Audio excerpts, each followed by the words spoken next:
My first experience in a developing country was on a family vacation to Bangkok, Thailand, when I was in high school. We went on a canal boat ride through the Chao Phraya River through a village on stilts. And we're cruising along past the first house, and someone's clearly just been doing their laundry in the river right there in front of their house. And we go past the second house, and someone's throwing garbage out of the front door into the river right in front of their house. And you come along to the next house, and on the steps in front of her house in the river is a woman standing there brushing her teeth. It was pretty shocking to me as a 15-year-old to see that people actually lived like that. And it struck me that if these people had access to clean water, their lives would be vastly different. This was a really pivotal experience for me, sending me down my future water resources, engineering, education, and research career path. So I'm not 15 anymore, and we're here in the US. And here, now, I worry that we are not quite so far from those kind of water quality conditions as we'd like to think.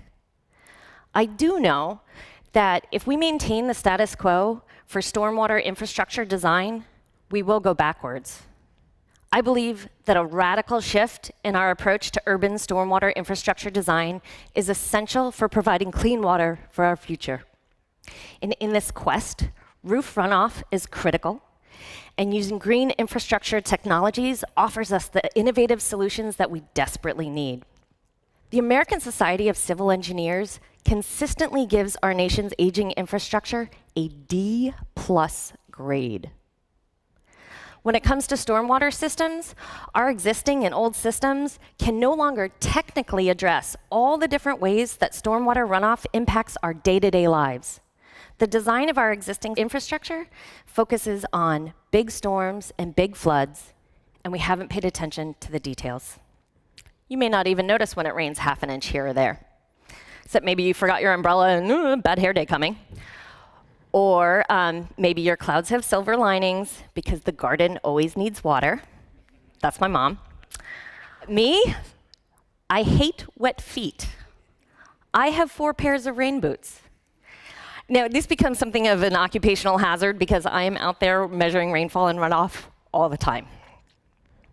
Our traditional urban drainage systems whisk away stormwater runoff quickly and efficiently. It comes off of rooftops down gutters and downspouts. It comes off of streets and sidewalks and parking lots, into catch basins and down into buried pipes. It's out of sight and out of mind.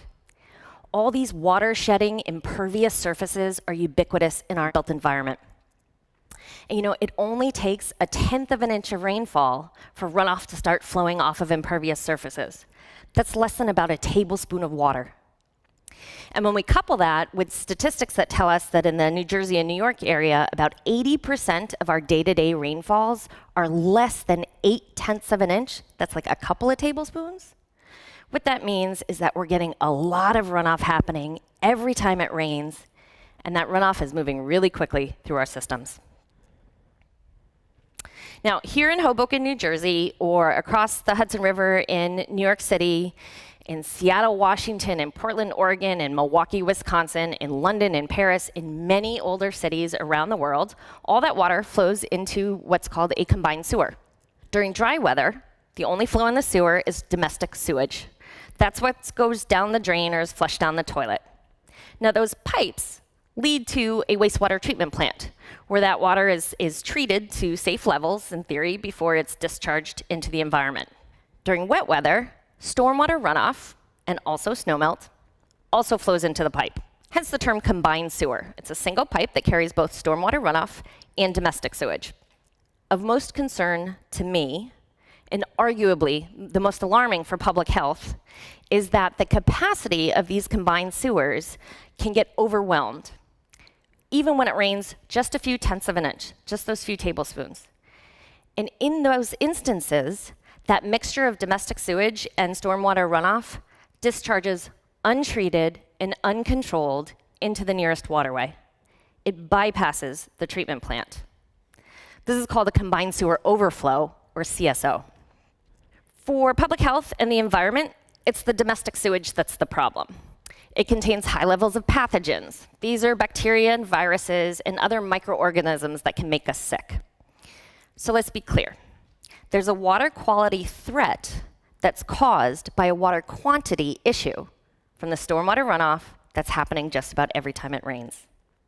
Now, not every city has a combined sewer, but for the cities that do, we're starting to see public warning signs pop up.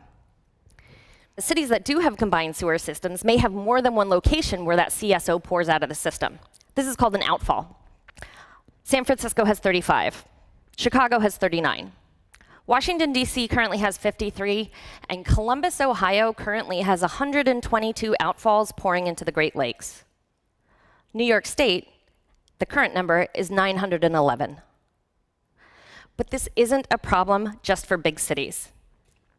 The U.S. Environmental Protection Agency tells us that there are currently about 772 communities that have combined sewer systems, but the majority of these serve communities with fewer than 10,000 people. But wait, there's more. Legally, under the Federal Clean Water Act, owners and operators of the combined sewer systems are required to decrease how often a CSO can occur and how much water can pour out of the system when it does occur. The price tag is stunning. New York City and Philadelphia are currently looking at $1 billion. The city of Omaha, Nebraska has estimated $2 billion. Across the state of New Jersey, for our 217 outfalls, the current estimate is anywhere from $2 to $9.3 billion. All of those were with a B. There is no do-nothing option, and the taxpayer will bear the majority of the cost. Okay, so now I've probably grossed you out. Maybe I've bummed you out. Maybe got you a little worried about your local taxes. There's good news to share. We have been working really hard on solutions. And these solutions come as a suite of technologies that we call stormwater green infrastructure. From my perspective, stormwater green infrastructure is natural and engineered systems. We've tipped the city's water balance too far out of whack to rely on pocket parks on the corner or potted plants on a balcony to manage runoff. We need to help nature work more effectively and more efficiently. Our stormwater green infrastructure needs to integrate into the built environment. We need to pack function into compact forms that we can retrofit into dense urban spaces. Technically, our stormwater green infrastructure works by promoting natural hydrologic processes. We want to soak up runoff, slow it down, and make it available to plants to breathe back out into the atmosphere. Sometimes our best solutions come by maximizing stormwater as a resource. I don't think it's right that we're flushing toilets or washing cars with water that's clean enough to drink. Altogether, our stormwater green infrastructure will improve water quality and provide a wide range of ecological, community, and infrastructure services.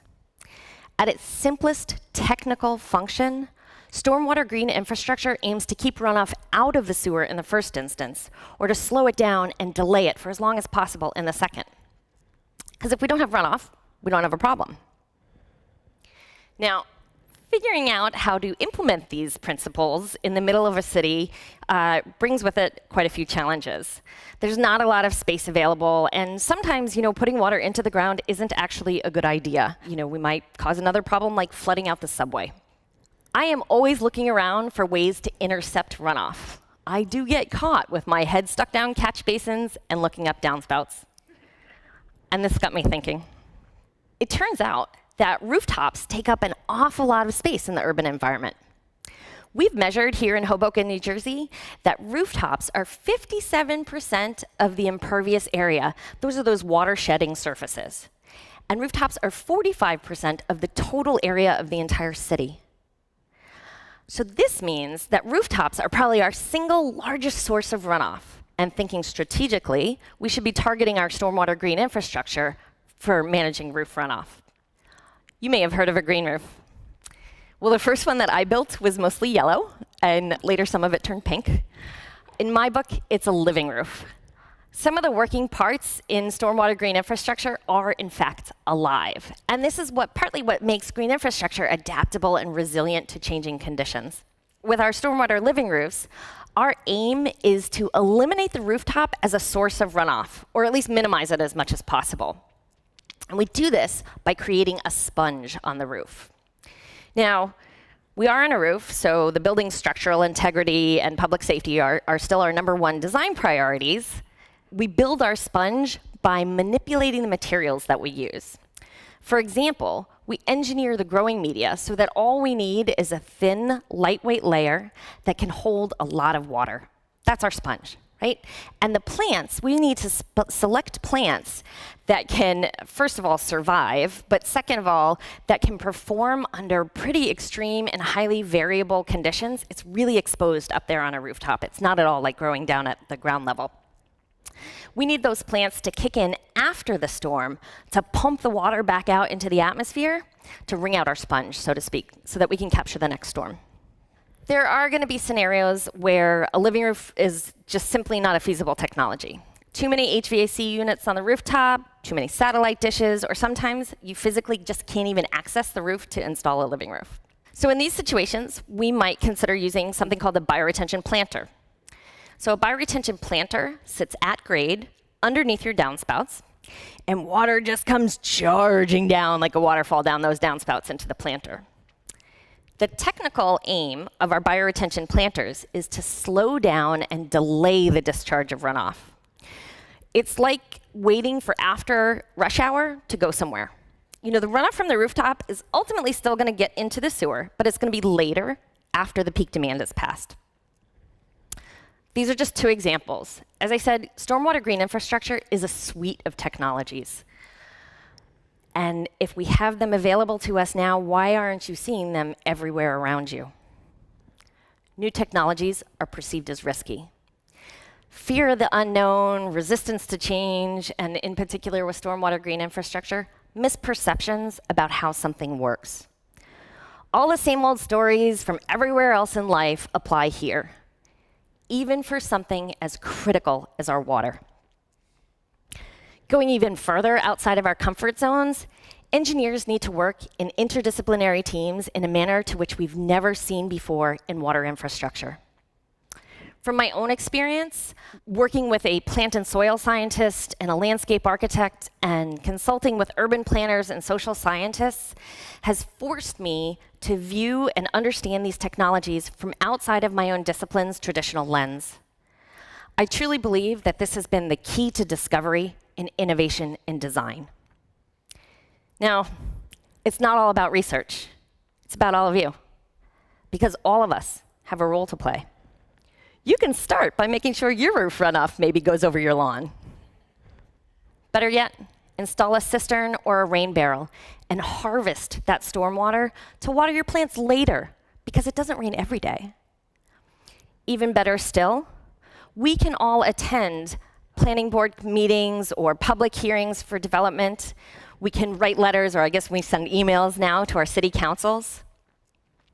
You see, combined sewer overflow mitigation is driven by regulation, but green stormwater infrastructure implementation and its long-term success is fostered by public engagement.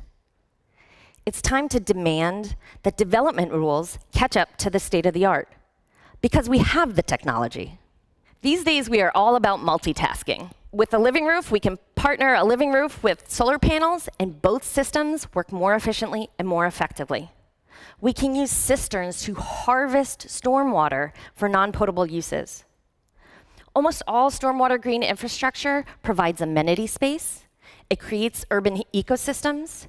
It's been proven to improve public health and well-being, and it moves us towards environmental justice. All the while, our stormwater green infrastructure is protecting our waterways drop by drop. I challenge you to find another form of infrastructure that can do all that. Thank you.